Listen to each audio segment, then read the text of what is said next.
d'abord, je tiens à présenter mes vibrants hommages au chef de l'État, le président de la République, Félix-Antoine Tshisekedi Tshilombo, pour son diplomatie agissante par rapport à l'égalité du test Covid, parce qu'on ne l'a pas levé, mais il y a eu égalité entre les deux États.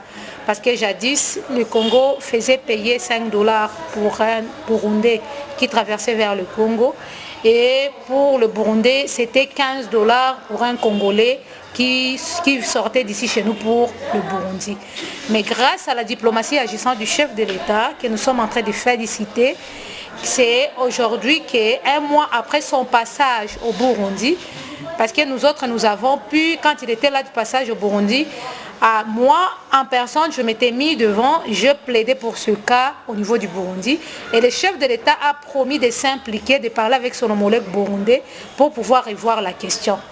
Mais aujourd'hui, on est surpris de voir qu'il y a certaines récupérations politiques de la part de la société civile et ces forces de la nouvelle plutôt société civile, disons que ce sont eux qui ont fait assez que les tests de Covid soient revus en baisse. Alors que c'est faux. Si vous regardez au point de vue de tout le monde, le Burundi c'est un État souverain.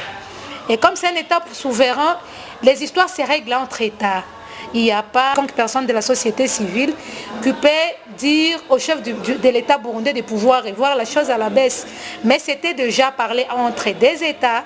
Et là, étant donné qu'il y avait des formalités administratives qu'on devrait finaliser, c'est là que les gens de la société civile du Congo ont eu la fuite comme quoi la frontière sera ouverte aujourd'hui.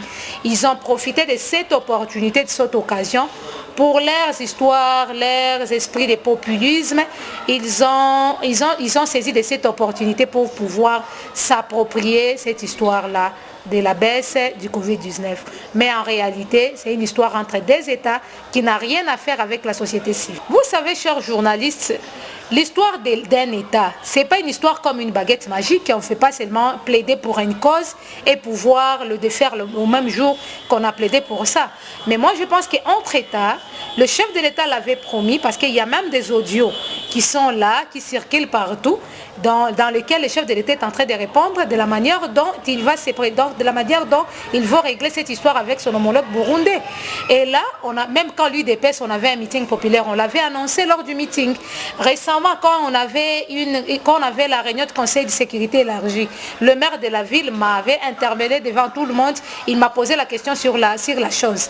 Et moi, je lui ai répondu intégralement de la façon dont le président avait répondu par rapport à cette question. Mais moi, dire que la société civile s'appropriait de cette histoire et dire que depuis qu'il est parti, c'est maintenant qu'on vient de le faire. Tel que je viens de le prédire, ce n'est pas une baguette magique.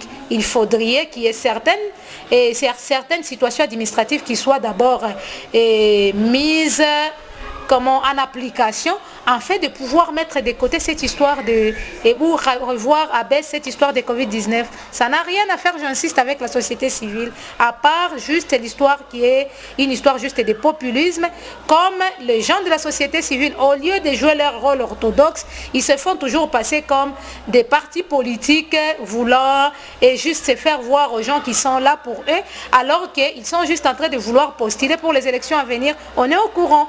Ils seront suppléants de certaines des autorités.